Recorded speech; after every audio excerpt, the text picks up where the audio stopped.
Capitalism, as most people experience it, is a rigged game. Not in a malicious way, but it is designed with a default path. That path is to trade your finite time for a linear amount of money. You work an hour, you get paid for an hour. You work 40 hours, you get paid for 40. This is the path of the employee, the freelancer, the hard worker. It's a noble path, but it has a hard ceiling. You only have so many hours in a day, so many days in a year. The system is not broken, it is working exactly as designed.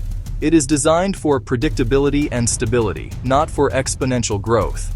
To achieve outlier results, you cannot simply play this default game better. You must play a different game entirely. The billionaires, the founders, the master investors are not just playing harder. They are playing on a different field with a different rulebook.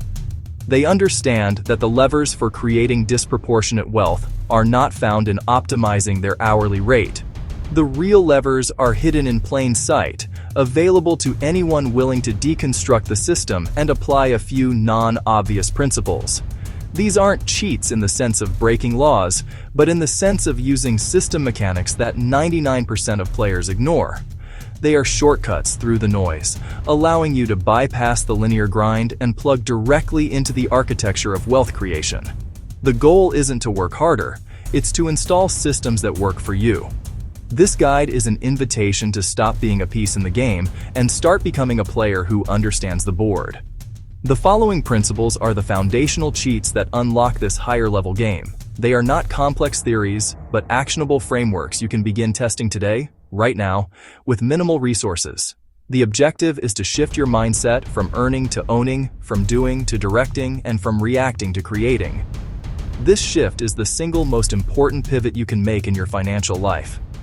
It is the difference between running on a treadmill and building a vehicle that can transport you while you focus on the destination. The most fundamental rule of this new game is to transition from earning to owning. Earning is active. It requires your direct, continuous involvement. When you stop, the income stops. Owning is passive, or at least semi-passive. You build or acquire an asset, a machine, that generates income independent of your time.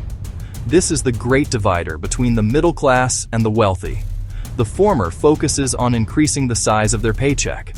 The latter focuses on increasing the number and performance of their assets.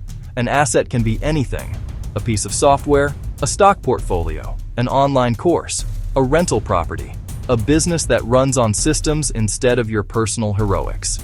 Your first experiment should be to create or acquire just one, small income-producing asset. The goal here is not to replace your salary overnight. The goal is a psychological and practical shift. For example, instead of just being a graphic designer who creates logos for clients, create a pack of 50 high-quality design templates and sell them on a marketplace like Creative Market. You do the work once, and that single unit of work can be sold 1,000 times, earning money for you at 3 a.m. on a Tuesday while you are fast asleep. This simple action rewires your brain to see opportunities for ownership everywhere. The idea that you must do everything yourself is a trap. It is the mindset of a craftsman, not an empire builder. The most powerful force multiplier in capitalism is leverage. The two most accessible forms of leverage are other people's time, OPT, other people's money, OPM. Billionaires do not become billionaires by managing their own calendars or using only their own savings. They become masters of delegation and capital allocation. You must learn to do the same, even at a micro scale. Your time is your most precious, non-renewable resource. You must protect it ferociously and allocate it only to the tasks where you provide unique, high-leverage value. Start with a time audit. For 1 week, track every 30-minute block of your day. At the end of the week, categorize your tasks. What could be eliminated? What could be automated with software? And most importantly, what could be delegated to someone else for a fraction of your own effective hourly rate? If you value your time at, say, $50 an hour, it makes 0 sense to spend 3 hours doing a task you could pay a virtual assistant $15 an hour to complete. You are not saving money. You are losing $105 of potential value creation time. Most people live their lives playing finite games. You know? These are games with known players, fixed rules, and agreed-upon objective. Like a game of football, there is a clear winner and loser. An infinite game is played for the purpose of continuing the play. Concept popularized by James Carse. Players may change. Rules are mutable. There is no winning, only staying in the game. Building wealth is an infinite game. Your goal is not to win on any given day. Set up a system that ensures you can keep playing and compounding advantages over decades.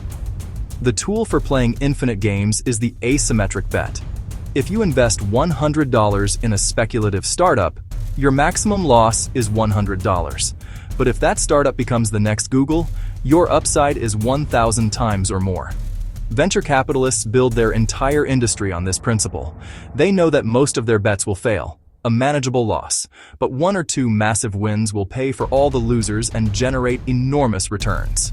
Start a low-cost side project, like a blog or a YouTube channel. Your downside is a few dozen hours of your time and maybe $100 for a domain and hosting. The upside, however, is theoretically unlimited. A successful channel could lead to ad revenue, brand deals, a book contract, a consulting business, public speaking gigs, a powerful network. You are betting a small, fixed amount of time and money for a chance at a life-changing outcome. Your experiment is to place one small asymmetric bet this month. It doesn't have to be financial. Ask for an introduction to a high-level person in your field. The downside is they say no or ignore you, zero cost. In the 21st century, the best product doesn't always win. The best-known product often does. Visibility is a form of leverage. The ability to articulate your value, tell a compelling story, build a reputation is a critical meta skill that multiplies the value of everything else you do. You could be the most brilliant programmer or artist in the world, but if no one knows you exist, you have no economic power. Billionaires understand this implicitly. They don't just build companies. They build narratives around those companies. They don't just have skills. They have a brand. You must begin to consciously design and control your own narrative. This does not mean becoming a fake, slick influencer. It means becoming a signal in the noise. The easiest way to start is by teaching. Pick one thing you know well. Excel shortcuts, sourdough bread baking, and start sharing what you know. Write a short blog post. Post a quick tip on LinkedIn or X, formerly Twitter. Record a 2-minute video explaining a concept. By teaching, you are demonstrating your expertise without having to brag about it. You are creating value for others, which in turn builds your authority and attracts opportunities. People will start to associate your name with that topic. This is the foundation of a personal brand. This process is what I call engineering serendipity, or creating your own luck. Luck isn't just a random lightning strike. It's what happens when preparation meets opportunity. By increasing your visibility, you are dramatically increasing your surface area for lucky encounters. Every article you publish, every connection you make, every helpful comment you leave is like buying a lottery ticket for a serendipity drawing. Someone might read your post and offer you a job. Someone might see your comment and invite you onto their podcast. You cannot predict which action will lead to a breakthrough, but you can guarantee that if you do nothing, your surface area for luck remains zero. Your final experiment is to take one step to increase your visibility this week.